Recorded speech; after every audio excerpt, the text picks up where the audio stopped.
যে আপনি তো তৃণমূল কংগ্রেসে ছিলেন, তো এইরকম একটা সরকারে থাকা দল কেন ত্যাগ করলেন আপনি? আমি শাসক দলটাকে পরিত্যাগ করেছি এই কারণে যে এই শাসক দলের আপাদমস্তক দুর্নীতিতে ভরা, এবং দুর্নীতিতে এদের প্রাতিষ্ঠানিক।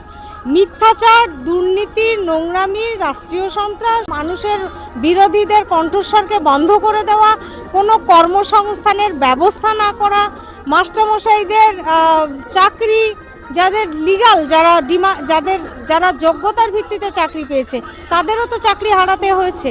ফলে এই যে একটা তাদের মানে গুন্ডা বা তাদের কাটমানিখোর নেতাদের জন্য হয়তো 5% কি 10% মানুষ যারা টাকা দিয়ে চাকরি পেয়েছিল, বাকি যারা পেয়েছে তারা তো যোগ্যতার পেয়েছে। তাহলে এই 10% বা 5%কে বারবার কোর্ট বলেছিল সরকারকে আইডেন্টিফাই করে দিন।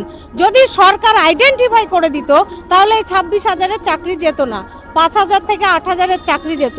তাহলে পুরো চাকরিটা তিনি তার দুর্নীতিবাজ মন্ত্রী আমলাদেরকে আড়াল করবার জন্য বর্তমান সরকার আজ 26,000 পরিবারকে বলি দিয়েছে।